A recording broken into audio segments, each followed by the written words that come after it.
Bismillahirrahmanirrahim. Kulan wacan oo wanaagsan daawadayaal halka aad naga daawanaysaan waa channelka Xogta Media. Waxaad ku soo dhawaataan warbixin gaar ah oo aan diradda ku saari doono banaanbaxa la qorsheynayo in maalinimada Khamiista uu ka dhaco dalka Soomaaliya gaar ahaan caasimadda Muqdisho. Haddaba banaanbaxaasi waxaa fasaxay wasiirka amniga oo ogolaaday mucaaradka Soomaaliya ayaa dhigaya waxaana looga soo horjeedaa afgambigii dhicisoobay ee farmaajo ku dhaqaaqay 27 Diseembar bishii hore ee sanadkii idlaaday 2021. ninka ku magacaaban gudoomiye ku-xigeenka amniga iyo siyaasadda ee maamulka gobolka Banaadir Cali Yare Cali ayaa ka soo horjeestay in uu banaanbaxaasi gobolka Banaadir ka dhaco. falaqeyn ayaa daawadayaal ku sameyn doona warbixintan ayaana idinkugu soo gudbi doona. beelweynta hawiyana waxa ay ka soo saartay war-saxaafadeed banaanbaxaasi halkan ayaana daawadayaal idinkugu soo gudbi doona.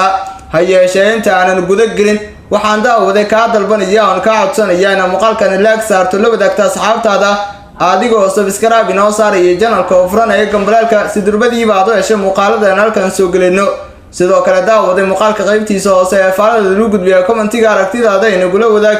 markaana daawade waxaad ku soo dhawaataa qodobadii dulmarkaa soo daawatay oo intaasi kasii faahfaahsan anigoo ku bilaabaya. maalinimada Khamiista waxaa la rajeynayaa in gobolka Banaadir uu ka dhaco banaanbax weyn oo la soo abaabulay kaas oo looga soo horjeedo madaxweynihii hore ee dalka Maxamed Cabdullaahi Farmaajo. banaanbaxan ayaa waxaa ka soo horjeestay inuu gobolka ka dhaco ninka ku magacaaban gudoomiye ku-xigeenka amniga iyo siyaasadda ee maamulka gobolka Banaadir Cali Yare Cali kaas oo si weyn u taageersan madaxweynihii muddaxileedkiisu u dhamaaday ee Soomaaliya Maxamed Cabdullaahi Farmaajo. wasiirkii hore ee amniga Galmudug Axmed Macalin Fiqi ayaa ka hadlay banaanbaxa 13 bishan ka dhici doona magaalada caasimadda ee Muqdisho sida la qorsheeyay. wasiir Fiqi ayaa sidoo kale weerar afka ku qaaday xubnaha taageera madaxweyne Farmaajo madaxweynihii hore ee dalka Soomaaliya. Fiqi ayaa sheegay in banaanbaxaasi oo dhacaya Khamiista soo socota ee ogolaansho uga haystaan wasaaradda amniga Soomaaliya isagoo wax lala yaabo ku tilmaamay in xubno ka tirsan gobolka Banaadir ay ku goodiyaan in ay ka hortagayaan isku soo baxaasi. Farmaajo wuxuu galabta ka hadalshiyay ninkii u qaabilsanaa caayda ra'iisul wasaaraha iyo wasiirka amniga. waayahan oo dhan afgambi ayaa laga hadlayay halkee lagu arkay nin maamulka gobolka Banaadir ka tirsan oo dhahaya ciidanka aniga ayaa amra malaha gobolka ayaa doonaya in uu ciidamada inqilaabo ayuu yiri Fiqi wasiirkii hore ee amniga dowlad goboleedka Galmudug. sidoo kale Fiqi ayaa sheegay in kooxda Farmaajo ay ku xadgudbayaan dowladnimada Soomaaliya in dad Cali Yare oo kale ah ay dadka reer Muqdisho wax u meeriyaan ilhaano ayay ku tahay. waxa uu maanta ku hadlay dowladnimo sal kuma laha ayuu hadalkiisa ku sii daray Axmed Macalin Fiqi. banaanbaxa aan dhigayno Khamiista waxaa ogolaansho noo siisay wasaaradda amniga wuuna dhacaya.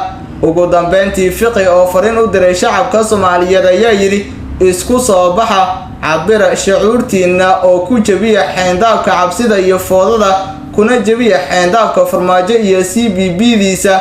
codkiina meesha uga saara ninkaas saacadihii ugu dambeeyay ee geeridiisa ku jira.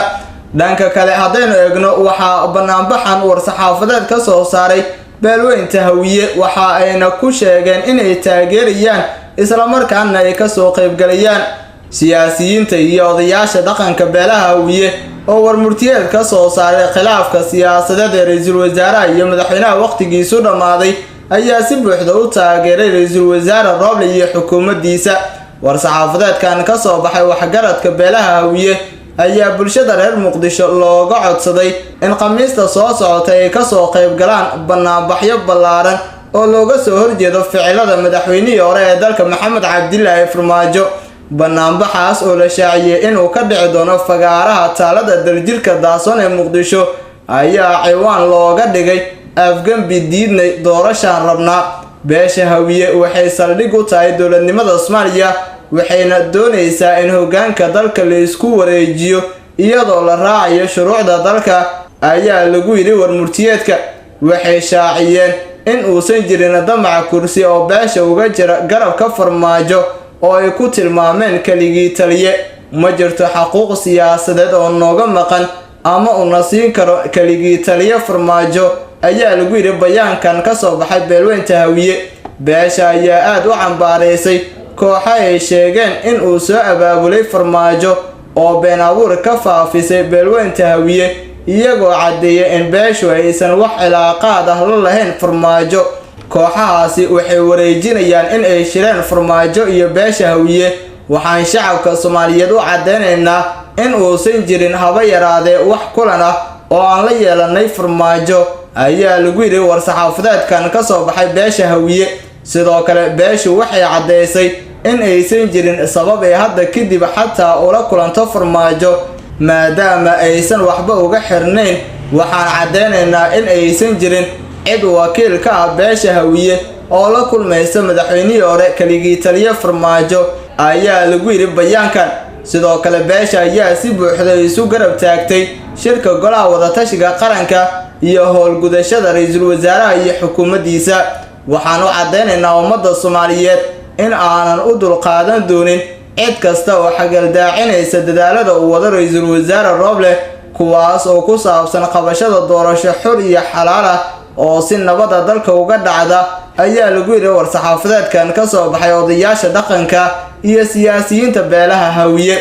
guud ahaan daawadayaal waa inageynta warbixintii aan diradda ku saareynay banaanbaxa la qorsheynayo in maalinimada Khamiista uu ka dhaco gobolka Banaadir. haddii aad daawatay muuqaalka like inoo saar, subscribe inoo saar channelka fura gambalaalka si durbadiiba aad u hesho muuqaaladan halkan soo gelino. sidoo kale daawaday muuqaalka qaybtiisa hoose ee faalada lagu gudbiyo commentiga aragtidaada inagula wadaag tan iyo warbixintan mid la mid ah inta dib isugu kulmi doonana nabadgelyo.